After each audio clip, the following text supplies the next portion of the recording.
Assalamualaikum warahmatullahi wabarakatuh. Apa kabar semua? Sudah siap belajar hari ini? Pasti sudah siap dong ya. Tuh, yang nonton video ini udah ganteng-ganteng sama cantik-cantik. Soleh dan solehah pula. Amin ya Allah ya Rabbal Alamin. Pada video kali ini, kita akan sama-sama belajar mata pelajaran akidah akhlak mengenai kalimat-kalimat thayyibah. Nah, kira-kira apa sih kalimat-kalimat thayyibah itu? Yuk, sekarang siapkan fokusnya. Kita akan sama-sama belajar mengenai kalimat-kalimat thayyibah. Simak videonya sampai habis ya.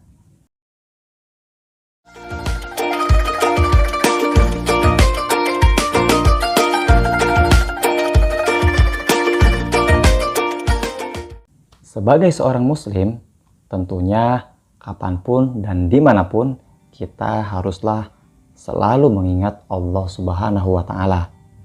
Allah Subhanahu wa Ta'ala adalah Tuhan yang kita sembah. Nah, segala perbuatan ibadah kita, sholat, mengaji, puasa, itu haruslah dilakukan semata-mata hanya untuk Allah Subhanahu wa Ta'ala. Nah, kalian kira-kira tahu nggak? Ternyata amal ibadah itu bukan hanya sholat, puasa, mengaji, dan sebagainya. Tetapi semua perbuatan baik kita bisa bernilai ibadah. Asalkan dalam perbuatan baik itu disertai dengan mengingat Allah Subhanahu wa Ta'ala. Nah, bagaimana caranya kita mengingat Allah Subhanahu wa Ta'ala dalam kehidupan kita sehari-hari, dalam kegiatan kita sehari-hari?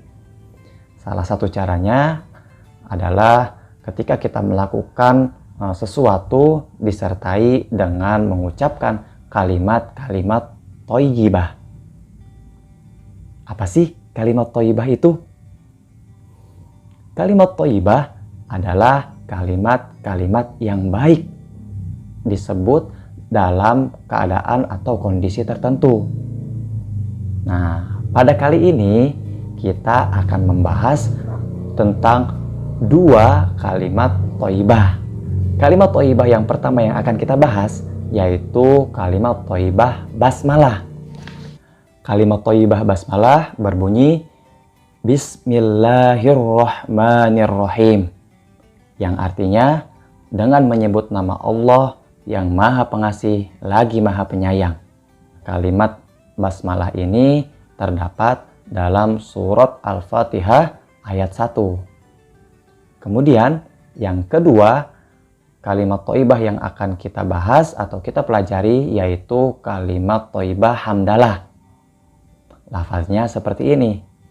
Alhamdulillahi Rabbil Alamin. Yang artinya segala puji bagi Allah, Tuhan semesta alam. Nah, kalimat hamdalah ini terdapat pada surat Al-Fatihah ayat berapa coba? Nah, benar, ayat ke-2. Lalu, kapan ya kalimat thayyibah basmalah dan hamdalah ini bisa kita ucapkan? Yang pertama, kalimat basmalah.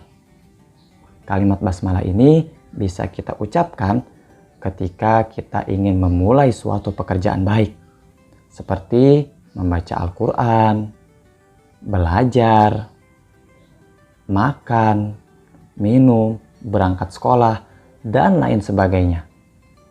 Dengan membaca basmalah, kita senantiasa selalu mengingat Allah Subhanahu wa Ta'ala, Tuhan yang menciptakan kita, Tuhan yang menciptakan alam semesta beserta seluruh isinya. Dan dengan membaca basmalah, kita mohon pertolongan kepada Allah agar segala urusan kita diberi kelancaran dan kemudahan oleh Allah Subhanahu wa Ta'ala. Dan selain itu, malaikat akan mencatat apa yang kita ucapkan dan pekerjaan kita sebagai amal ibadah.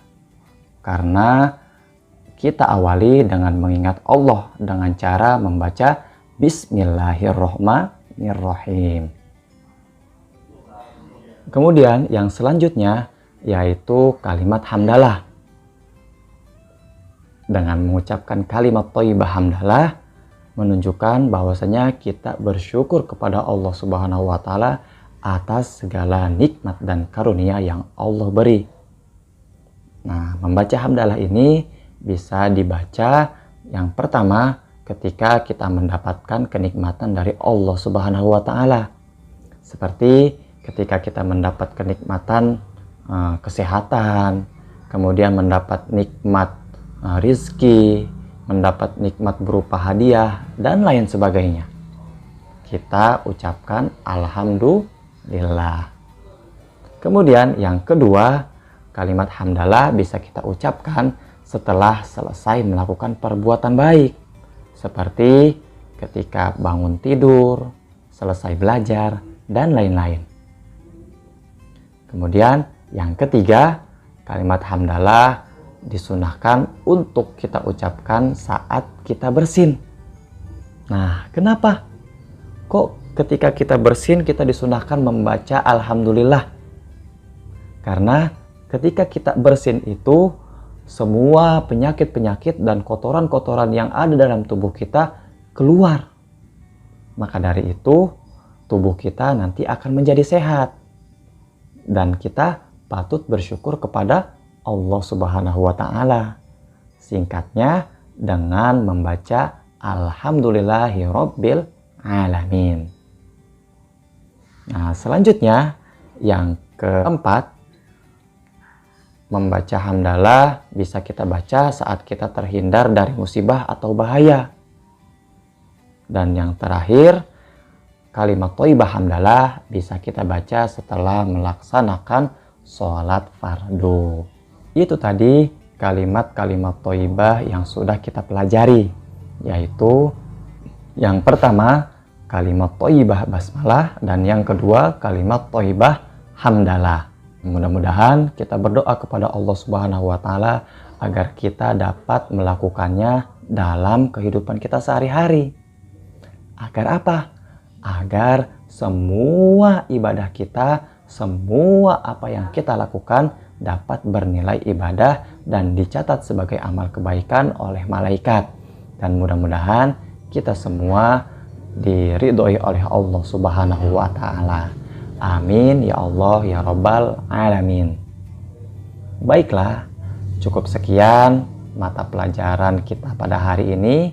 Mudah-mudahan bermanfaat dan jangan lupa kita amalkan dalam kehidupan kita sehari-hari ya. Nah, dari Pak Sidney sekian, kurang lebihnya mohon maaf. Billahi taufiq wal hidayah wa ridha wal inayah. Wassalamualaikum warahmatullahi wabarakatuh. Maha sempurna.